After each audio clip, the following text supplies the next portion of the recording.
총리실은 언론사에 대한 사찰과 이를 통해 언론 장악에도 깊숙이 개입한 것으로 드러났습니다. YTN 해직 기자들과 관련해서는 총리실이 직접 검찰 수사에 개입한 게 아니냐 하는 의혹까지 일고 있습니다.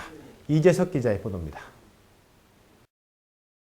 2009년 9월 3일에 작성된 YTN 최근 동향 및 경영진 인사 관련 보고라는 사찰 문서입니다. 노조의 반발 제압이라는 소제목 아래 눈에 띄는 대목이 있습니다. 노종면 등 불법 파업 주동자의 1심 판결은 검찰의 항소 건의라고 되어 있습니다. 노종면 전 위원장은 당시 구본홍 전 사장의 출근 저지 투쟁을 벌이는 등 업무 방해 혐의로 기소돼 1심 판결에서 벌금형을 받았는데 이에 대해 검찰에 항소하라고 건의를 했다는 뜻입니다. 건의를 한 주체가 누구인지는 명시돼 있지 않지만 문맥상 YTN 사측 또는 총리실일 것으로 보입니다. 그러나 이에 대해 YTN 사측은 검찰에 항소 건의를 한 적이 없다고 밝혔습니다.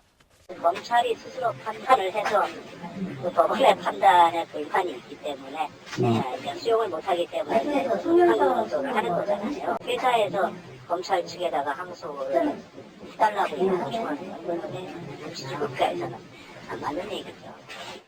YTN의 해명이 사실이라면 항소 건의를 한 주체는 총리실일 가능성이 높습니다. 독립적으로 진행되어야 할 검찰의 사건 처리 방향에 총리실이 개입했다는 뜻입니다. 배석규 YTN 사장에 대해서는 취임 1개월 만에 좌편향 방송 시정 조치를 단행했다. 친노조 좌편향 경영 간부진을 해임 또는 보직 변경했다며 이 같은 행보를 개혁 조치라고 높이 평가하고 있습니다. 또 강단과 지모를 겸비한 인물로 현 정부에 대한 충성심이 돋보인다고 평가하면서 당시 직무대행이었던 배 사장을 정식 사장으로 임명하라고 건의합니다. 이 보고서가 작성된 지 한 달 만에 배 사장은 정식 사장으로 임명됩니다.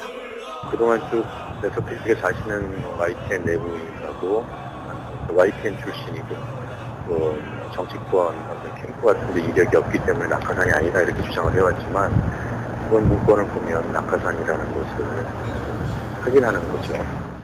2009년 8월 25일 작성된 1팀 사건 진행 상황이라는 또 다른 문건에서는 KBS, YTN, MBC 임원진 교체 방향 보고라는 항목이 나옵니다. 담당관은 원충현 조사관, 비고란에는 BH, 즉 청와대 하명으로 되어 있습니다. KBS와 YTN, MBC의 사장과 임원 인사에 청와대가 직접 개입했다는 의혹이 사실로 드러난 겁니다. 특히 이 항목은 3개월 뒤인 11월에 작성된 문서에서도 발견돼 방송사 인사에 대한 지속적인 개입이 이뤄졌음을 시사합니다. 이 시기는 김인규 KBS 사장과 YTN 배석규 사장의 선임이 결정되고 엄기영 전 MBC 사장에 대한 퇴임 압박이 거세지던 시기입니다. 민간인 사찰을 처음으로 보도한 MBC PD수첩의 동향을 추적한 문서 파일도 여러 건 발견됐습니다. 2009년 11월 9일에 작성된 1팀 사건 진행 상황이라는 문서에는 PD수첩 역대 작가 확인이라는 항목도 있어서 PD수첩에 대한 사찰이 지속적으로 이뤄졌음을 짐작하게 합니다.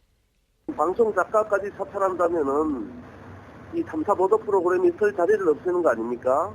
정권 비판이라든지 아니면은 권력에 대한 견제가 탐사 보도 프로그램의 본령인데 그 본령을 수행하고 있는 작가들을 사찰한다면은 어떻게 누가 탐사 보도 프로그램을 만들고 국민들을 위해서 썩고 더러운 부분을 드러내서 밝힐 수 있겠습니까?